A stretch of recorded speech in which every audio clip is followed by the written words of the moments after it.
નમસ્કાર, હું છું ડૉક્ટર નિસર્ગ પટેલ, ગેસ્ટ્રોએન્ટરોલોજિસ્ટ એટલે કે પેટ અને આંતરડાનો સ્પેશિલિસ્ટ, સિડ્સ હોસ્પિટલ, સુરત, ગુજરાતથી. ગેસ અને એસિડિટી વચ્ચેનો તફાવત. ગેસ એસિડિટી એક બહુ જ કોમન પ્રોબ્લેમ છે. ઓલમોસ્ટ 20% લોકોને ગેસ એસિડિટીનો ક્રોનિક એટલે કે લાંબા સમયથી પ્રોબ્લેમ રહેતો હોય છે, પણ ઘણા બધા લોકોને લક્ષણમાં કન્ફ્યુઝન હોય છે. જ્યારે પેશન્ટ અમારી પાસે આવે તો એ અમને એવું કહે કે સર મને બહુ જ વધારે એસિડિટી થાય છે, અને અમે જ્યારે એમને લક્ષણને ઊંડાણપૂર્વક પૂછીએ ત્યારે એવું ખબર પડે કે ભાઈ પેશન્ટને એવું લાગે છે કે એસિડિટી છે, પણ ખરેખર એમને પ્રોબ્લેમ ગેસનો છે. તો આપણે એવું સમજવું કેમ જરૂરી છે કે ભાઈ તમને ગેસ છે કે એસિડિટી છે. એના 3 મેઇન ફાયદા છે. નંબર 1 કે તમારા જે લક્ષણ છે એનું તમે યોગ્ય નિદાન કરી શકો અને ડૉક્ટરને વ્યવસ્થિત સમજાવી શકો. કેમ કે જો તમને એસિડિટીનો પ્રોબ્લેમ હશે અને તમે ડૉક્ટરને ગેસ કહેશો અથવા તો ગેસ હશે ને એસિડિટી કહેશો તો ડૉક્ટર તમને દવા એ પ્રમાણે આપશે અને તમારો જે પ્રોબ્લેમ છે એ સોલ્વ નહીં થાય. એટલે જો તમને લક્ષણ બરાબર સમજાવતા આવડે છે ડૉક્ટરને તો ડૉક્ટર તમારું યોગ્ય નિદાન કરીને યોગ્ય દવા આપશે. બીજો ફાયદો એવો થાય કે વધારે પડતા ટેસ્ટ ના થઈ જાય. એટલે તમે ડૉક્ટરને વ્યવસ્થિત જો લક્ષણ તમારા જાણ કરી શકો તો ડૉક્ટરને એવું લાગે કે ભાઈ આ વસ્તુમાં મારે ટેસ્ટ કરવાની જરૂર નથી, એમાં તમારા પૈસા બચે. અને નંબર 3, તમે વગર કામની દવાઓ ના ખાયા કરો. એટલે આ 3 મેઇન ફાયદા છે. ડૉક્ટરને સમજ આવે કે તમારી તકલીફ શું છે.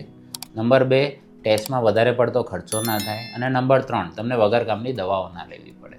એટલે આ વિડીયોને છેક એન્ડ સુધી જરૂરથી જોજો. તમને આ વિડીયોમાં ઘણી બધી એવી માહિતી છે જે તમને નવી જાણવા મળશે. વિડીયો જો તમને પસંદ આવે તો લાઇક કરજો, ચેનલને સબસ્ક્રાઈબ કરજો, કેમ કે આપણે આવા જ મહત્ત્વપૂર્ણ વિડીયો બનાવતા રહેતા હોય છે ને આપણા જે શ્રોતાઓ છે એની માટે મૂકતા રહેતા હોય છે. गैस्ट्रो गुरु के साथ बढ़ाएं अपने पाचन स्वास्थ्य का अनुभव, जहां विज्ञान और वास्तविक ज्ञान मिलते हैं। Authentic medical health information, gastro गुरु के संग। સૌથી પહેલાં તો આપણે એ સમજીએ કે એસિડિટી અને ગેસમાં મૂળભૂત તફાવત શું છે. એસિડિટી નોર્મલી પેટની પ્રોબ્લેમ છે, એટલે કે જઠરની પ્રોબ્લેમ છે. ગેસ તમને ગમે ત્યાં થઈ શકે, પેટમાં બી થઈ શકે, નાના આંતરડામાં બી થઈ શકે, મોટા આંતરડામાં બી થઈ શકે, લીવરનો પ્રોબ્લેમ હોય તો બી થઈ શકે, ને સ્વાદુપિંડ એટલે કે પાચક રસ ઓછા બનતા હોય કે પેન્ક્રિયાસમાં પ્રોબ્લેમ હોય તો બી થઈ શકે. એટલે ગેસ થવાના બહુ બધા કારણો છે. એસિડિટી નોર્મલી પેટનો જ પ્રોબ્લેમ થાય, એટલે જઠરમાં જ પ્રોબ્લેમ હોય ત્યારે એસિડિટી થાય. એસિડિટી એટલે સાદી ભાષામાં પેટમાં એસિડ વધી જાય. ફ્રેન્ડ્સ, આપણા બધાના પેટમાં જ એસિડ હોય. અમુક લોકોને જ્યારે એસિડ બહુ વધારે પડતું વધી જાય એને આપણે કહીએ હાઇપર એસિડિટી. હાઇપર એસિડિટી થવાના કારણો એચ પાયલોરી બેક્ટેરિયા છે, તમારી ખોરાકમાં અનિયમિતતા હોય, તમે વધારે પડતું તેલ, મરચું, મસાલો ખાતા હોય, ચા, કોફી, કોલ્ડ ડ્રિંક્સ વધારે લેતા હોય, ડ્રિંક કરતા હોય, તમાકુ, વ્યસન, સિગરેટ, આ બધી વસ્તુ જો હોય તો આ કારણો છે એસિડિટી થવાના, એટલે હાઇપર એસિડિટી થવાના આ મૂળભૂત કારણો છે. અમુક લોકો પેન કિલર્સ એટલે કે દુખાવાની દવા વધારે લેતા હોય, સ્ટીરોઇડ લેતા હોય તો એના લીધે બી તમને હાઇપર એસિડિટી થઈ શકે. પેટમાં જો ચાંદા પડ્યા હોય એટલે કે અલ્સર થઈ ગયા હોય તો બી તમને હાઇપર એસિડિટી થઈ શકે. એસિડિટીનો બીજો એક પ્રકાર છે જેને GERD કહીએ છીએ, એટલે રિફ્લક્સ ડિસીઝ. એનો મતલબ કે તમારા પેટમાં એસિડ વધારે હોય એવું જરૂરી નથી. એસિડ નોર્મલ હોય છતાં બી જો એ ઉપર આવે છે અન્નનળી સુધી તો આને એસિડ રિફ્લક્સ કહીએ છીએ. એનું જે મેઇન કારણ છે કે તમારી અન્નનળી અને જઠરની વચ્ચેનો વાલ જો ખુલ્લો થઈ જાય તો એ એસિડ ઉપર આવે. અને એસિડિટીનો ત્રીજો પ્રકાર છે જેને અમે એસિડ હાઇપર સેન્સિટિવિટી કહીએ. એનો મતલબ કે તમારું એસિડ ઓછું જ છે કે નોર્મલ જ છે પણ તમને ફીલ વધારે થાય છે.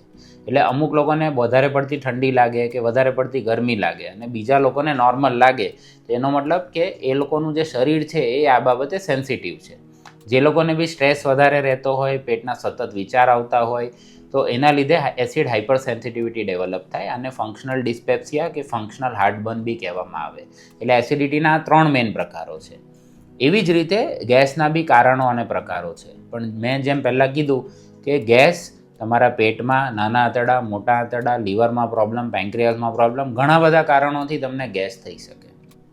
ગેસમાં આમ તમે જોવા જાઓ તો એક પેશન્ટને જેમાં વધારે પડતા ઓડકાળ આવે જેને સુપ્રાગેસ્ટ્રિક બેલ્ચિંગ કહેવાય.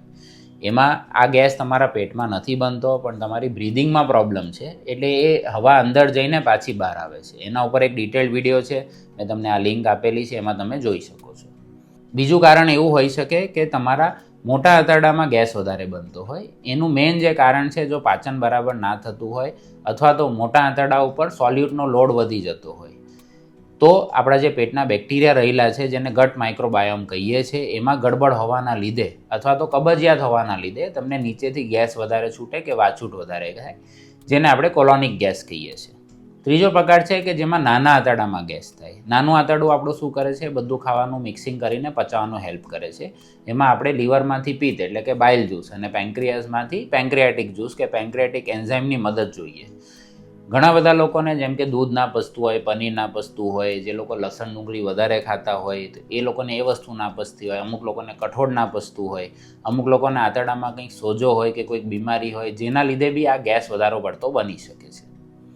ચોથું કારણ છે કે તમારા જઠરની અંદર ગેસ વધારે આવે છે. એટલે જો તમે બહુ ઝડપથી ખાવાનું ખાવ છો, ખાવાની સાથે સાથે હવાને ગળી જાઓ છો, તો આ વસ્તુને એરોફેજિયા કહેવાય.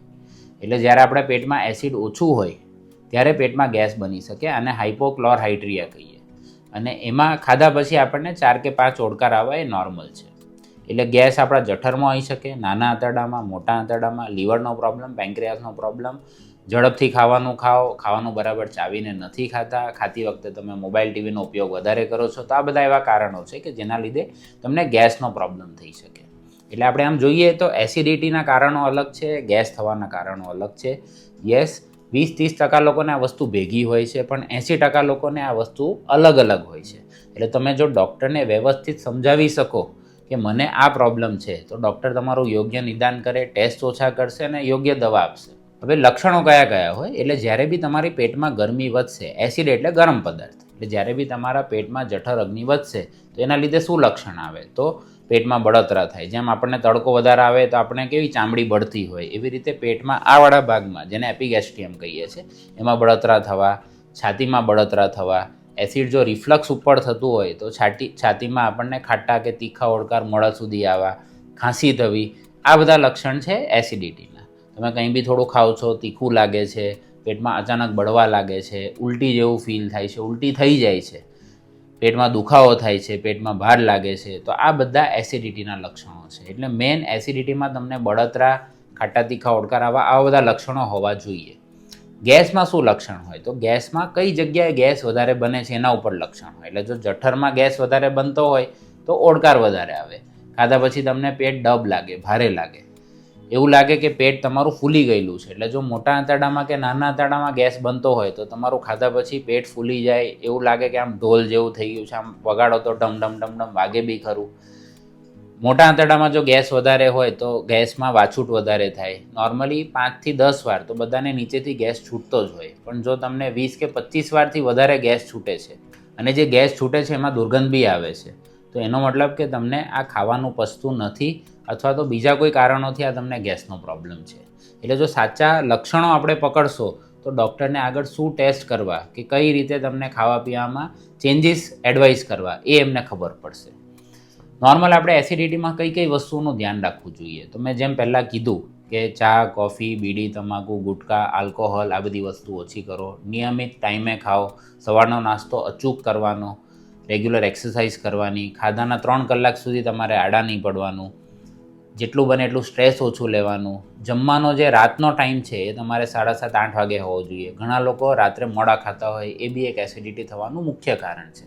તમે કોઈ ગરમ દવાઓ લો છો, જેમ કે એન્ટીબાયોટિક છે, પેઇન કિલર છે, સ્ટીરોઇડ છે, તો તમારા ડૉક્ટરને સંપર્ક કરીને દવાઓમાં ફેરફાર કરાવો. એટલે એસિડિટીમાં આપણે આ બધી વસ્તુ કરવાની છે. એની ડિટેલ માટે બી એક વિડીયો છે, એ તમે જોઈ શકો છો કે એસિડિટીમાં આપણે શું ખાવું જોઈએ, શું નહીં ખાવું જોઈએ. ગેસ માટે તમે શું કરી શકો? તો ગેસમાં જ્યાં આગળ પ્રોબ્લેમ છે એ પ્રમાણે અમારી ડૉક્ટરની એડવાઇસ અલગ અલગ થતી હોય છે. એટલે જે લોકોને બી ગેસ કે એસિડિટીનો પ્રોબ્લેમ હોય અને ચિંતાજનક લક્ષણ હોય, જેમ કે વજન ઘટે છે, ભૂખ ઓછી લાગે છે, સતત ઉલટી ઉપકા થાય છે, પેટમાં વધારે પડતો દુખાવો થાય છે, ફેમિલીમાં કોઈને અલ્સર કે પેટના કેન્સરનો પ્રોબ્લેમ થયેલો છે, તો પહેલાં એકવાર ડૉક્ટરને મળીને રિપોર્ટ કરાવો ને પછી તમારે દવા કરવાનું, શું કરવાનું એ બધી વસ્તુ જોવાની. ગેસમાં મોટાભાગના ટાઈમમાં જો તમે ખાવાનું આરામથી ચાવીને ખાઓ છો, જમીને પછી 15-20 મિનિટ વોકિંગ કરો છો, જમીને તરત આડા નથી પડતા, માપનું ખાવાનું ખાઓ છો, મોબાઈલ અને ટીવી જમતી વખતે નથી જોતા, તો આ બધી વસ્તુઓથી તમને ફાયદો થશે. જો પાચક રસ ઓછા બનતા હોય તો તમે અમુક દેશી વસ્તુ બી ઉપયોગમાં લાવી શકો, જેમ કે જીરું છે, અજમો છે, હિંગ છે, વરિયાળી છે. આ બધી વસ્તુ એવી છે કે જે તમારો પાચક રસ વધારે છે, મોઢામાં લાળ વધારે છે. તમે હિંગ અને આ બધા વસ્તુનો ઉપયોગ કઈ રીતે કરી શકો? તો ખાસ કરીને જમ્યા પછી બપોરે અને સાંજે તમે અજમો અને જીરું એ પાણીમાં નાખી શકો ને બરાબર ઉકાળવાનું, અને એ પાણીને તમારે ગાળી લેવાનું. એના પછી થોડું ઠંડુ પડવા દેવાનું. એમાં તમે 1 ચપટી હિંગ, થોડુંક સંચર આવું નાખી શકો, અને તમે એની જે પાણી છે તમારે પી જવાનું. આવું કરવાથી તમારો ઘણો બધો ગેસનો પ્રોબ્લેમ ઓછો થઈ જશે. જો તમને કબજિયાતના લીધે ગેસ રહે છે, એનો મતલબ કે પેટ સાફ આવતું નથી, 2-3 વાર જવું પડે છે, સંડાસ કઠણ આવે છે, તો તમારે રેગ્યુલર ફ્રૂટ સલાડ ખાવા જોઈએ. ઓટ્સ લઈ શકો, મ્યુસલી લઈ શકો, અનાજ ઓછું કરો, અને તમારે લીલા શાકભાજી છે, સલાડ છે, આ બધી વસ્તુ વધારો. જેટલા બી આર્ટિફિશિયલ વસ્તુઓ છે, જેમ કે પેકેટવાળી વસ્તુ બધી અવોઇડ કરો. તમે જો કોલ્ડ ડ્રિંક્સ વધારે પીતા હોય, આઈસ્ક્રીમ, ચોકલેટ વધારે ખાતા હોય તો એને અવોઇડ કરો. ડેરી પ્રોડક્ટ્સ થોડાક ઓછા કરો. ઘણા બધા લોકોને ખાલી લસણ ડુંગળી વધારે ખાતા હોય એનાથી બી ગેસ થતો હોય, તો જો તમે વધારે પડતો આ બધા મસાલાનો ઉપયોગ કરો છો તે જરાક ઓછો કરીને જુઓ, અને રેગ્યુલર એક્સરસાઇઝ કરવાનું રાખો. છતાં બી જો તમને કોઈ પ્રોબ્લેમ રહ્યા જ કરે છે તો તમારા નજીકમાં કોઈ બી પેટના ડૉક્ટરને અને સ્પેશિલિસ્ટને મળો, એ તમારા યોગ્ય ટેસ્ટ કરીને તમને યોગ્ય દવા આપી શકે છે. જો તમને આ વિડીયો પસંદ આવ્યો હોય તો આને લાઇક કરજો, જેટલા બી લોકો સાથે શેર કરી શકો તો સારું, જેથી એ લોકોને બી આ જે યુઝફુલ ઇન્ફોર્મેશન છે, આ જે મેડિકલ માહિતી છે એ લોકો સુધી પહોંચે. તો આપણે મળીએ નેક્સ્ટ વિડીયોમાં. ત્યાં સુધી તમારું ધ્યાન રાખો. બી હેલ્ધી, બી સેફ. नमस्कार, धन्यवाद. गैस्ट्रो गुरु के साथ बढ़ाएं अपने पाचन स्वास्थ्य का अनुभव, जहां विज्ञान और वास्तविक ज्ञान मिलते हैं. Authentic medical health information. Gastro गुरु के संग.